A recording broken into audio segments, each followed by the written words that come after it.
Welcome back to the RSDI build. Today we're going to cover a couple of key features of the build, as well as go over some very unfortunate timing with the project as summer approaches and some major life updates that will impact the build. But the first thing we're going to cover is resurfacing the heads. With this project being both a engine upgrade and rebuild, something that we did was resurface the heads, so making sure that the contact point between the block and the heads is nice and smooth and then perfectly flat across. If those surfaces don't sit flush against each other, you're just asking for issues. The way we did it here, instead of taking it to a machine shop and having it properly done, kind of did a DIY version. So my friend Troy here got a piece of glass, something that's more or less a perfectly flat surface. We got some fine grit sandpaper, taped that down to the glass, and basically just took the heads and rubbed them across that over and over. Just repeated that until we were at a comfortable flatness level with them. Definitely a low budget DIY style, but actually worked pretty well. So if you find yourself doing this and want to save some money, maybe give that idea a try. Here's some footage of me taking out the front subframe of the car. This needs to come out because there's an interference with the new engine setup and a notch needs to be taken out.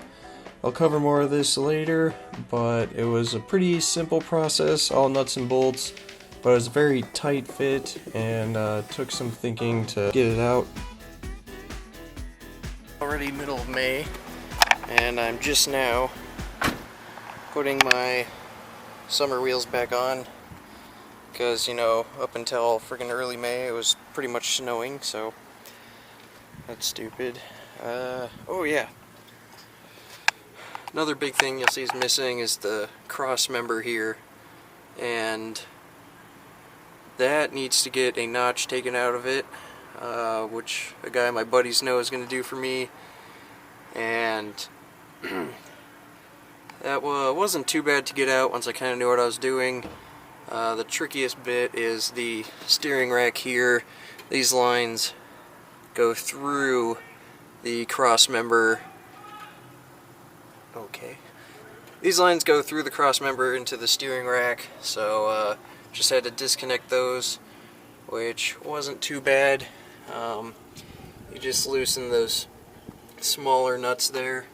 I was a little worried to do that because I've never touched those sort of things. And then you had to disconnect the steering shaft. I don't know what you'd specifically call that, but that was also pretty easy. Just loosen up that nut and popped right out. And yeah, we just got that held up so it doesn't drag or put any pressure on anything unnecessary. Same with the alternator and AC clutch there. Yeah, it's surprising how much weight's an AC thing. But yeah, cross member, pretty much just nuts and bolts. Had to loosen up the back bolts on, well, pretty much all the bolts on that control arm, and that allowed me to shimmy out just one of those, and then that allowed me to shimmy the cross member up out the top. And yeah. Alright, tool interior update here. So this here plate is just under the carpet there. This is how you access the ECU. Pretty straightforward. Gonna have to figure out the whole wiring thing. Got a Greddy eManage Blue. I don't fully understand what it does control and what it doesn't currently, so gonna have to look into that. Otherwise, working on installing my gauge pod here, which is gonna be just one of those 3 gauge pods that sits right there, which I'm very excited for. I hated that little cubby thing, just looked weird. Couldn't put anything in it that wouldn't rattle like crazy, so yeah, to get that out, it's kind of interesting. You gotta start low, make your way up. This is super easy, just two screws there, and then everything else, plastic-wise, pops out just with tabs. Kind of got to give it a little oomph, which is always scary, but it doesn't break too easy. And then I got an aftermarket sound system, if you haven't noticed, so I don't know if it's much different, but just unscrew the brackets, get that stuff out of the way. Now that I look back at it, that wasn't actually necessary, if I'm not mistaken. At first when we were taking this out, we couldn't figure out why it wasn't coming out. We took off these two bolts, and then we took off this like front plastic bit that's supposedly in the way, and it still wouldn't come out. And we tried looking up stuff online, took a while, and then I eventually found a comment saying that there's these little little clips on the piece itself that like clip right behind here, and you can't see that at all, so you have no idea that's there unless you're told about it. So what you do is you take just a nice flathead screwdriver, just get it in right about there, keep pushing, and then just give it a little leverage and it'll pop out. It's pretty clear when it disengages. Do that to the other side, thing comes out like it's nothing. And then yeah, so that's the progress we're at now. I think for wiring the gauges, the only good way back through the firewall is the same spot that we routed the sound system power line. I don't know if you can see it, probably not, but there's a hole up there. Show here.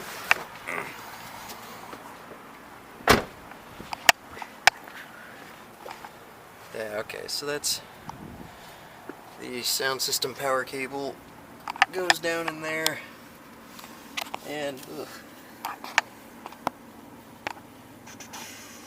there's just a rubber plug in there that you can poke a hole in, run some lines through, keeps it in place, keeps the water and stuff potentially out. So the basics of what the Greddy eManage Blue does is it's what some would call a backpack ECU, and you install it along with the stock ECU. So what it does is it intercepts the signal from the engine and basically manipulates it so that the stock ECU knows what to do, since the stock ECU isn't built to know what to do with a turbo, engine, boost, all that stuff. The Greddy will intercept that and then turn it into a signal that the naturally aspirated ECU knows how to use. And like I mentioned before, unfortunately we're really struggling to get the eManage Blue, which is the cheaper option, to work, and eventually upgraded to the eManage Ultimate that we might cover a bit more later, but is definitely an interesting route to go, the more budget friendly way. The reason we did it is because you can just, splice it into your existing ECU and you don't have to tear out the entire wiring harness. At least that was the idea. More on that later in the build. Alright, hopefully those mowers aren't making too much noise, but filming again. Been lazy pile, well, somewhat lazy pile of waste. Gaining weight, stressing out, but here's an update on the Subaru build. Yeah, you can see there. So here's the old engine block. We've got pretty much, I think, everything we're reusing stripped off of it. We got AC compressor, radiator there. This is the old air intake and filter. Alright, so here's just about everything assembled onto the new engine block. So reusing the same heads off my car. You can't see from over here. Reusing the same heads from my car. Just made sure they were clean, bolted right up. We had to resurface them, which hopefully I've already explained. Just a matter of reconnecting things, putting in the new gaskets.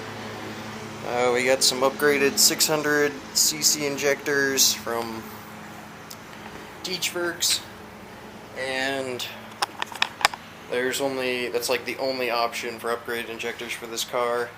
I don't really understand what the difference is between, because that's hard-lined. Okay. Answered my own question there, but yeah, it's like the only option for upgraded injectors, so they get to choose their own price. So $330 later, I have an upgraded injectors, and hopefully they work. Everywhere online says they should work. It's what the company says should work, so just going with it. They look a little different from the stock ones, but I don't know, they fit. And yeah, so one issue, kind of unique issue we ran into. Let's see if you can see with the light here. Okay, so we got the water pump here, and I don't know where the piece went, but there's this elbow that attaches here to direct the line, or a pipe to direct the pipe, and the stock, like, naturally aspirated one, so the one from my car originally, can only route it up or down, and that's a problem because that'll interfere with the turbo tubing. So I had to find a different one, which I'm now remembering I should go pick up, like nowish. Forgot yesterday. So the turbo ones can route it off to the side, which is what we need. This is also the water pump itself is also different. I should mention that because this goes out that way, and I believe the NA pump right here, yeah, so that just goes straight down, and that'll interfere with the piping, so that's another issue I ran into. Yeah, it's been a pretty crazy few weeks with having triathlon nationals the weekend right before finals, so that was a little stressful.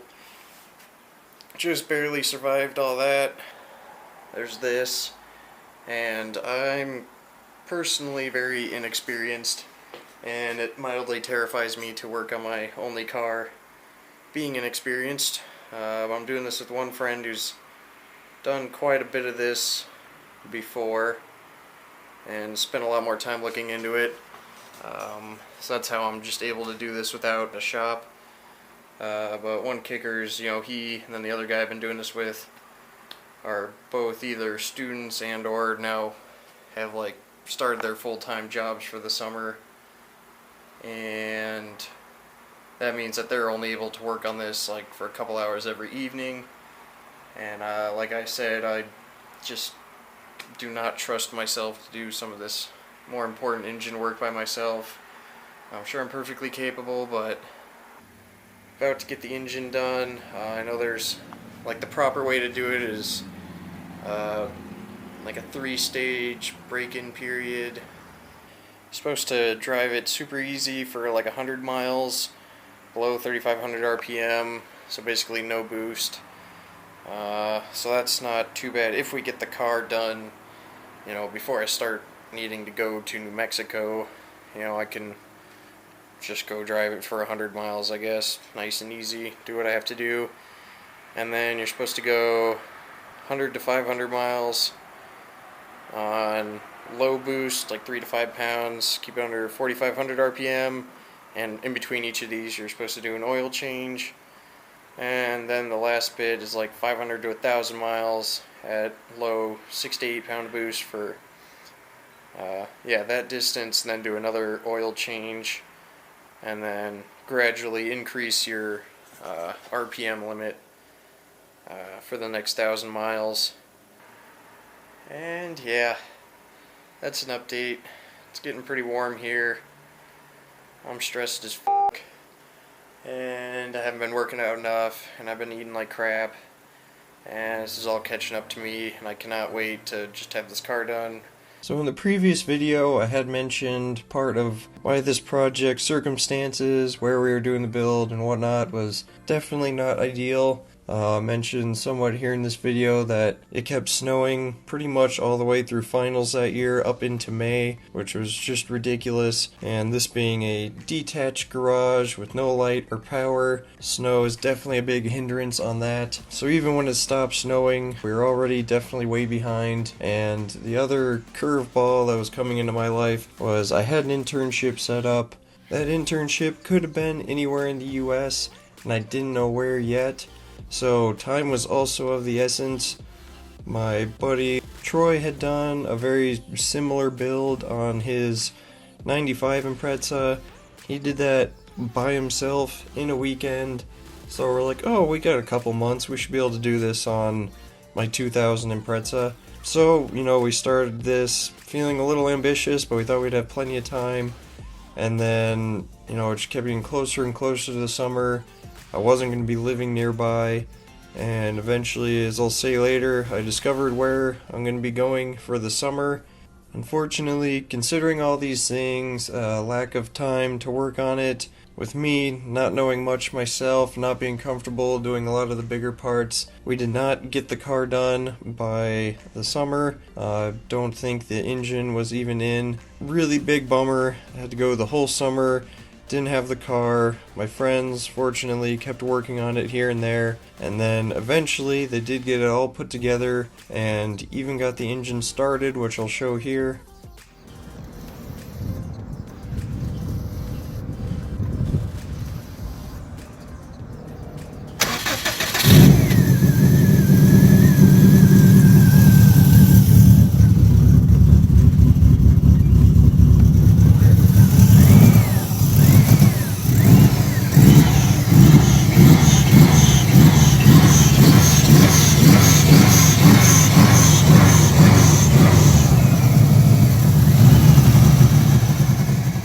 But all in all, it was just too big of a task. Things went wrong left and right. Something Troy always said about everything we did was just like, man, this wasn't that hard on my car. That's just how it goes. Some cars are easier to work on than others. Mine, unfortunately, just seemed to be quite the problem child. So, yet another summer I had to spend without a fun turbo car, and this time without my car in general. Definitely a huge disappointment, really big hit to any motivation I had with this car. But, that's how it goes. That's what you get yourself into when you try to have a project car. Things definitely aren't going to go as planned, and sometimes they really don't go as planned. So, we'll catch up again basically after the summer is when my footage picks up, which you'll see in the next episode.